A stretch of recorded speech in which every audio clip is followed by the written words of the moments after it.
Congratulations. Obviously, a very dominant win tonight against a guy that you yourself said was very, very dangerous. So how satisfied are you with the way things went tonight? Yeah, very satisfied. It's always good to get the win. You know, that's all that really matters to me is getting that win and getting that paycheck for the family and rolling that legacy on. You know what I mean? Because he was dangerous. Like, you know, there was probably the most feared I've ever been in a fight, maybe. Like him and maybe Max. This was because I always say no one can beat me. No one can actually beat me. I don't believe anyone can beat me. But everyone has a puncher's chance. Everyone can catch you. And there's no one that's more dangerous and got a better chance of doing that than Yair Rodriguez. So there was, you know, obviously going in the game plan, you know, showing that respect. Mentally, I prepared as telling myself this. So it made me turn up in the gym every single day. It made me get the right training partners. It made me, you know, try and work out a good game plan. You know, systematically break him down. Take away a lot of his main tools, and I think we did a great job. He still was always going to be able to throw things because he's that creative. So that's why he was always going to be dangerous. But I was able to nullify a lot of his main tools, things that he would usually be able to do frequently. He couldn't do that with me, and then I was able to capitalize on that.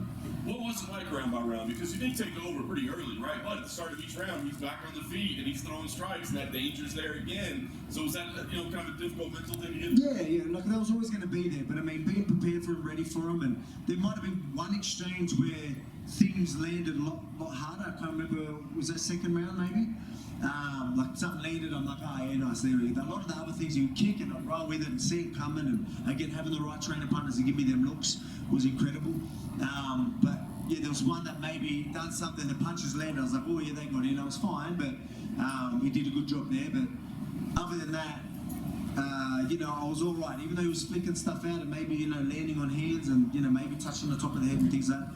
I was still pretty comfortable in there and still seeing it all coming. So I just had to pick the right moments. Because again, like you go in a little too aggressive without the right setup, it could be good night. So you know, he's the type of guy that you need to be careful. You need to be smart. You know what I mean? You need to be thinking in there. You need to be doing the right things, and we did the right things. You revealed afterwards that you're going to need some surgery, you need a little time off, I guess. I mean, how serious is that? How long do you expect to be out? I mean, I didn't mean to scare everyone with that. Like when I say I'm going to do it, like yeah, it's not a big deal. I'll be back in ASAP. Like it will be a quick one. Just need to get something sorted. But I'll be training. You know, like man, I broke my hand last international fight week, and you see me at Abu Dhabi ready to fight Islam or Charles Oliveira. That was a broken bone. This ain't a broken bone. We'll be right. I'll be yeah. You don't need to stress about that. I'll be training. I'm professional. You know, I want to be active.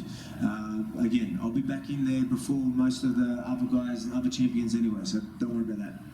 Last thing for me, Dana was here earlier, and we kind of asked him what he'd like to see for you, because you keep mentioning lightweight. Obviously, Ilya was here tonight. And he said basically, you prove everything. Whatever you want to do, he'll kind of go with it. So what is most important to you? You keep saying that lightweight, but man, look, we all know what that lightweight belt. You know, we all know what that rematch. You know what that Islam fight. I think not only for me to get that belt, for me to get that win back, but I think it is a massive fight for the UFC as well. I think it's a fight everyone wants to see. It was literally that type of fight. It was that close. It was a cracking fight. Everyone enjoyed it, and it was very, very high level. There was 1 and 2 going at it, and we showed out. It really was that. Yeah, he lived up to the hype. I lived up to the hype, and that fight lived up to the hype. We just need to see 5 to 10. Alex, to your left. You know, in boxing and MMA, historically, most people's time at the top has been very short. You're at the top now 3.5 years, and you know, looks like you cleaned out the division, don't have a lot of challenges. Why do you think it is that most people can't last as long, and what is it that makes you special that you remain on top after such a long period of time? Like, how will I stay on top? Yeah, how are you staying on top? You know, what's different in you than it is with other guys who are physically talented? Yeah, well, man, I think it's just that, yeah, the passion for the sport, and the mindset. Like finding, for me, it's pretty easy. It's not hard for me to find a way to be motivated. Well, I don't need to be motivated. It's discipline. You know what I mean? People talk about, you know, people want to listen to music. People want to do all this fancy shit to get motivated. I don't need that. I've got discipline. I'm going to turn up anyway. But I'm passionate about what I do.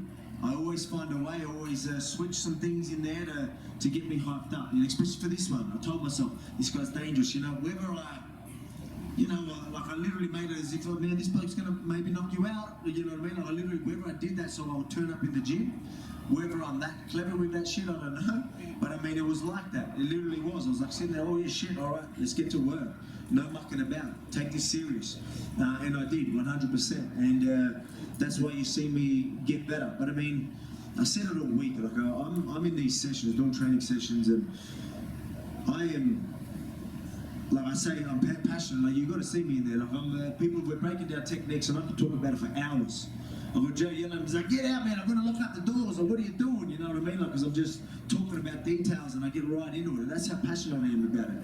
Now, you know, there's not many people at the top that've been at the top for 3.5 years, as you said, that are more passionate than a few years ago. I guarantee I'm more passionate now than I was before. I love this game. I'm proud of where I am, and I'm proud of what I do, and I'm very happy I do this. And you know, I'm privileged. This is a privilege to do something that I love and make money from it. So on the other side of that, then when you look at it, you know, a lot of guys come in there and they say, hey, I want to get to my after party or whatever, and they have enough of thing to keep them relaxed and not. You know, do you worry about burnout because you're going so hard for so long that, like, after a while you get sick of it, like you lose your passion for it because you're pushing so hard? No, I wouldn't say I get sick of it. I mean, it's hard work. I'll be lying to you. Like doing this, it is hard work. As I said, I need to get a few things like being in pain 24/7. It's you know, it's hard work. You know, I'm not trying to feel sorry for myself, but it's yeah, sometimes you know, you might need a little bit. You might need a little bit of time off, and I don't want time off. Like I said, give me a week. That's all good. Get the surgery. I'll be back in the gym. Then I can focus on a couple of things and chill with my family, and then back to work. But I mean, yeah, it's hard work. I don't know how to answer that question properly, but I mean, it's yeah. But I mean, I still love this. But I mean, you know. I'm not getting any younger. The body's feeling it, but that's why I'm in my prime. You know, I want to take advantage of it. That's why, even though I'm going to get surgery, even though I'm going to be injured, I need to get back in there because I don't know how long I'm going to be able to stay on top. I go, yeah, I'm passionate. Yeah, I'm experienced. I'm in my peak. How long is that going to last? So let's get to work. Let's get two of these bad boys. Yeah, my last question for you, Alex, would be, you know, a lot of people are great physical athletes and they do it, and it seems to me like, obviously you talked about your preparation, but it seems like maybe you're smarter than a lot of other guys in terms of understanding the game and understanding not only what it takes to win in the cage, but sort of what it takes to get your body through a long training camp. Would you agree with that, and do you feel like the fact that maybe your wisdom for this sport and your understanding of the sport is underrated? Yeah, I think there's a lot to do with that in many ways. You know, you might have physios and doctors that'll tell you different. They might, you know, here I am telling you, yeah, I'll do this, yeah, I'm very smart with the way I think, but they're probably looking at me like, oh no, you literally run your body through the ground every freaking day. I'm sick of fucking tripping you. But that's just how I am. But I mean, I still think we do the right stuff. I'm getting through these camps. Again, I've just got a couple little things to fix up, and I'm back in there kicking ass again. Alex over here. So, after the Islam fight, a little bit of the narrative, I think even you said a little bit, is you're kind of drawing attention to when he would land punches, like you would kind of smile in front of him. You did that a bit against Jair too. I still did that, did I? Yeah, so I'm wondering, it's like, is that something you have to work on? You can't like. I think so, because there was times like where there was one where he did it, like he ended up landing it. That landed bigger, like it didn't rock me, but I was like, ah, nice. Like he ended up following up. But I mean, there's times where things barely land, like even in that fight.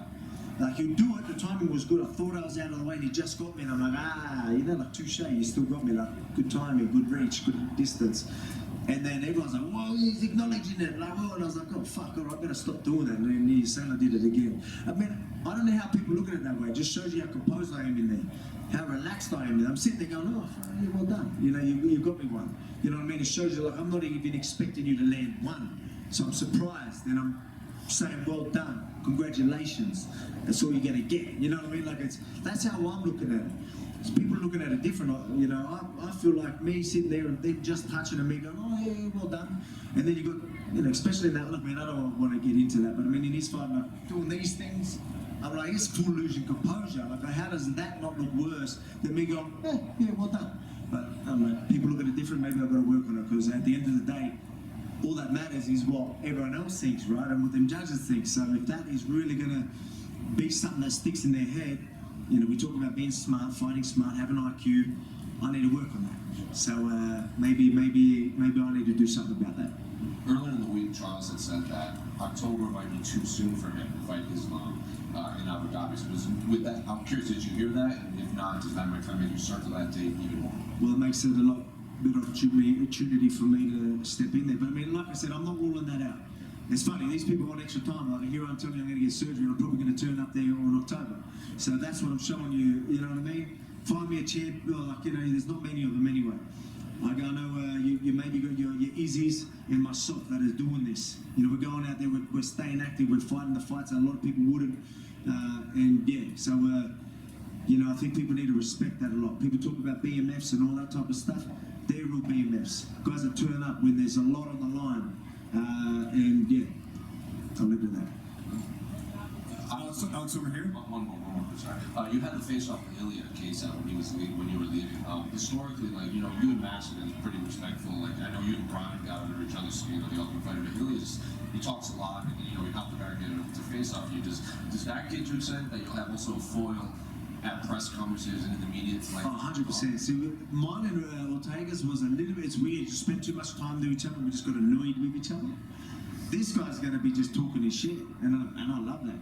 I'm like, yeah, talk your shit. Now I can have a bit of fun with it and punch you in the face for it. You know what I mean? And feel good punching your head through the canvas. Because again, I'm a squash that bloke, so it doesn't matter. Alex over here. How cool was it to see Dan Hooker get that win, and then you going to your fight? Were you kind of paying attention to that and thought, man, I got to go up there and you know, keep? Yeah, we'll put a video on there. We'll go nuts for that. It was a cracking fight, man. It was nuts, man. How tough is that bloke? And then breaking his arm and still going forward about. I mean, these are things that, you know, we talk about BMFs and doing things like that. Like it's with some of the things you see people do in this sport is pretty incredible. Yeah, that's it was cool to see it, especially to get his hand raised after a war like that against a game opponent. Jalen Turner is no joke. He's dangerous, and to be able to land, cop some of them shots, break your arm, and then still end up on top, it's pretty incredible. Did Dan's fight a bit remind you of your situation last year with Holloway, where people were kind of counting you out against Holloway and Hooker? You look at the odds, he was a big underdog tonight, came out there, had a tough first round, but we persevered and got the decision victory. I don't know if that's something you guys talked about. No, it's not, but I mean that happens all the time. People get counted out all the time, you know, that's just how it is. I mean, it's going to be the same with Pantoja saying, like, he's beat Marino twice and he's an underdog, saying he's got no chance. Like, you can imagine how he would be. You know, that's going to happen. You've got to go prove yourself. But yeah, I wasn't surprised. I know Dan was a total different matchup for Jalen with that length and toughness was going to go a long way, and that showed out tonight. His toughness and obviously the fight IQ, that length and that well-roundedness. And then just last one for me. Again, you were here a year ago today, big win over Holloway. A lot has happened in the year. You had the fight with Islam, it was very close. You get this performance tonight, finishing Yair Rodriguez. I know you're fresh off the victory, but you've been able to kind of soak this in. How much you've really leveled up just in the grand scheme of things. Now, you know, people consider you the greatest fighter, you know, in the sport right now. I don't ever get to soak it in properly, to be quite honest. I wish I did soak it in more. It's a good trait to have, where I can just move on and play what's in front of me, and you know, it makes me be able to. In camps, I tell you, like, you know, I can still, you know, turn up in the gym and like it helps me with all that type of stuff. But I feel like I don't try and really soak it in and enjoy it enough and embrace it enough. So I will, you know, obviously I appreciate everything. I appreciate the fans. I appreciate the love, but I forget about it like that. Again, it's a good thing to have because it's keeps me disciplined. It keeps me, you know, grounded. But at the same time, I wish I could really appreciate and understand what I'm doing right now, because it's pretty incredible. 5 defenses, 7 title fights I think I've had. It's pretty crazy. It seems like yesterday I got the belt, you know what I mean? And look what we're starting to do. So it's pretty crazy. I think I need to really sit down and really take it all in.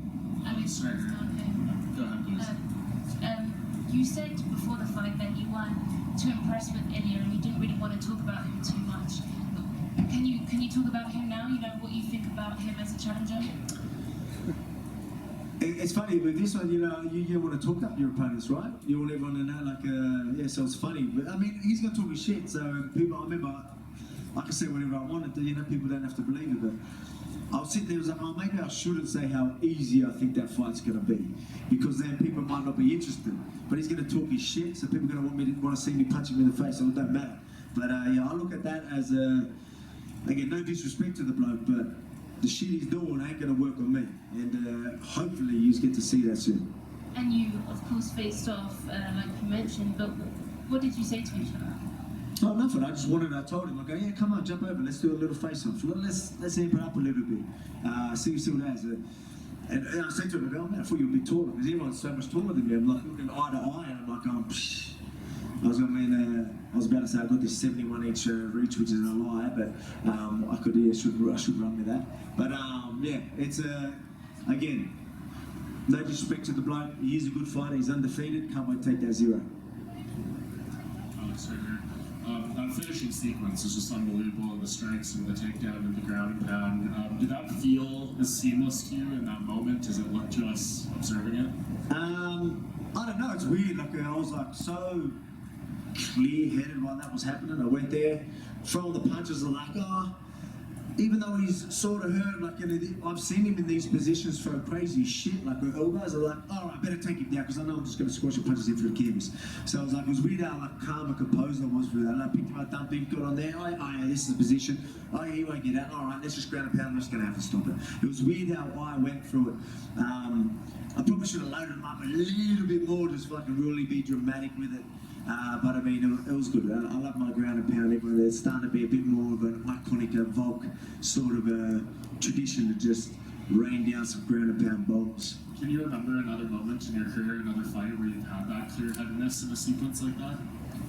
I'm pretty clear-headed all the time, to be quite honest. But maybe in the heat of a moment like that, where you get in the finish like that. No, maybe not. Maybe not. Depends. It depends how you look at it. Obviously, Islam being in certain positions where most people would freak out, and I'm sitting there, laughing it off, having a laugh with him. I guess people would look at that and be like, it's pretty crazy, but I mean, people don't know what I'm doing in the gym. I'm like in their positions with absolute killers that are twice the size of me, so that's why I'm sitting there laughing, and lightweight's doing it to me. Yeah, your 6th title fight win tonight. There's natural comparisons, especially with Jose Aldo being inducted in the Hall of Fame on Thursday. Are you still well deserved as well? Are you still of the mindset to be called the featherweight GOAT, that you need to hit that 8 where he's at, or do you feel like now? I mean, the man just got a Hall of Fame and all that. Like, I'm not here to try and take, like, I'll let everyone else sort of decide that. He's an absolute legend of the sport. No one deserves a Hall of Fame more than him. And to see how passionate he was going in there, and like that was as raw as it got, like when he got emotional like that, and that was cool.